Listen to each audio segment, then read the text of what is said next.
दोस्तों quarter four के results चालू हो चुके हैं। सबसे पहले आए थे रिजल्ट्स टीसीएस के, जिसने आईटी सेक्टर की टोन को सेट किया, और आज आए हैं एचडीएफसी बैंक के रिजल्ट्स, जो कि निफ्टी बैंक और बैंकिंग स्टॉक्स की टोन को सेट करेगा। अगर हम रिजल्ट्स के बारे में बात करें, एचडीएफसी बैंक का जो कंसोलिडेटेड नेट प्रॉफिट आया है वो 21% बढ़कर के आया है वाई बेसिस पे, और आया है 12,594 करोड़।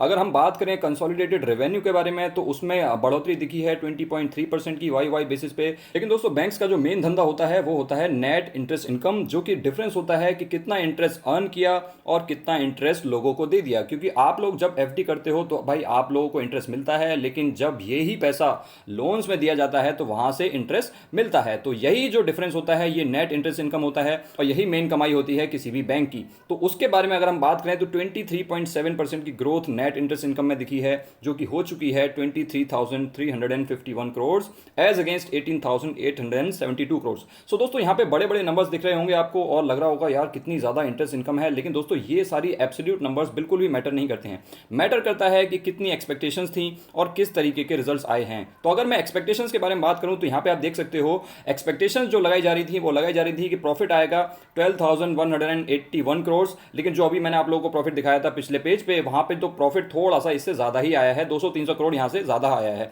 लेकिन अगर मैं बात करूं नेट इंटरेस्ट इनकम की, तो यहाँ पे एक्सपेक्टेशंस थी कि 30.5% से नेट इंटरेस्ट इनकम बढ़ेगी, लेकिन दोस्तों यहाँ पे बढ़ी कितनी है, सिर्फ और सिर्फ 23.7%। सो यहाँ पे मुझे काफी बड़ा गैप देखने को मिल रहा है। देखिए छोटा मोटा गैप होता है एक्सपेक्टेशंस में, और जो एक्चुअल नंबर्स आते हैं तो वो उतना तो चलता है, कोई भी एक्यूरेटली तो बता नहीं सकता। लेकिन यहाँ पे 7% का गैप आप लोगों को देखने को मिल रहा है, जो कि मुझे लगता है कि यहाँ पे थोड़ा सा डिसअपॉइंट कर सकता है एचडीएफसी बैंक के शेयर होल्डर्स को और मार्केट को। अगर हम बात करें स्टैंड अलोन रेवेन्यू के बारे में, तो यहाँ पे 21% की ग्रोथ स्टैंड अलोन रेवेन्यू में दिख रही है। अगर हम डिपॉजिट्स के बारे में बात करें तो डिपॉजिट्स भी यहाँ पे अच्छे खासे बढ़े हैं, नियरली 21% बढ़ चुके हैं as compare to same quarter last year, यानी कि वाई बेसिस पे आप लोगों को यहाँ पे अच्छी खासी ग्रोथ जो है डिपॉजिट्स में भी देखने को मिल रही है। तो दोस्तों नंबर्स जो हैं अच्छे दिख रहे हैं, बड़े बड़े नंबर्स दिख रहे हैं, लेकिन जैसा कि मैंने आप लोगों को बताया कि यहाँ पे जो एक्सपेक्टेशंस थी वहां पे प्रॉफिट तो थोड़ा सा ज्यादा आया है एक्सपेक्टेशन से, लेकिन जो नेट इंटरेस्ट इनकम है वो थोड़ी सी कम आई है। लेकिन दोस्तों किसी भी बैंक के रिजल्ट्स देखने से पहले आप लोगों को सबसे पहले देखना चाहिए उसकी एसेट क्वालिटी में इंप्रूवमेंट हुआ है कि नहीं।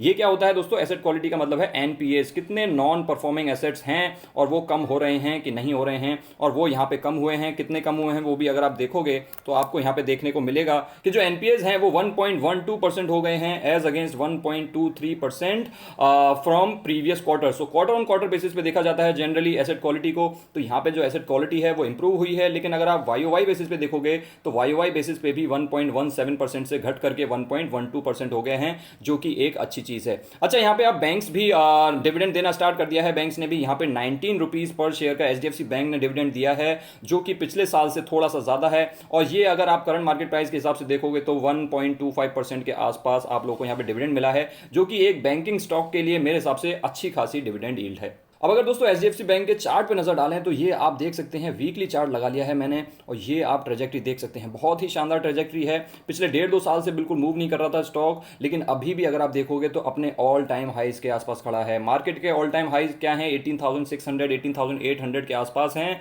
लेकिन मार्केट अभी 17,600 700 के आसपास खड़ी है। लेकिन एचडीएफसी बैंक जो है अपने ऑल टाइम हाइज के आसपास खड़ा है, और यहाँ पे जो रिजल्ट आए हैं वो मुझे थोड़े से मिक्सड नजर आ रहे हैं, क्योंकि प्रॉफिट तो ठीक ठाक आया है, लेकिन जो नेट इंटरेस्ट इनकम है वहां पे उतना नहीं आया है जितना एक्सपेक्ट किया जा रहा था। तो मुझे रिजल्ट्स जो हैं वो मिक्स नजर आ रहे हैं, और यहाँ पे जो स्टॉक है वो अपने ऑल टाइम हाइज के आसपास खड़ा है। अगर मैं यहाँ पे थोड़ा सा जूम इन करूं तो आप यहाँ पे देख सकते हो कि रिसेंटली इसमें काफी ज्यादा तेजी आई थी, और ये प्रॉब्ली इसी वजह से आई थी यहाँ पे क्योंकि एचडीएफसी बैंक ने अनाउंस किया था कि वो लोग 50,000 करोड़ जो है रेज करने वाले हैं, और उसी न्यूज के चलते यहाँ पे पिछले 3-4 दिनों में अच्छी खासी तेजी चल रही थी। लेकिन दोस्तों मुझे ऐसा लगता है कि इन रिजल्ट्स के बाद यहाँ पे थोड़ा सा इसमें पुल बैक आ सकता है, थोड़ी सी इसमें प्रॉफिट बुकिंग आ सकती है। वो मंडे को आएगी, ट्यूसडे को आएगी, ये बता पाना तो बहुत मुश्किल है, क्योंकि रिजल्ट्स के बाद क्या होगा एग्जैक्टली ये बता पाना काफी मुश्किल होता है।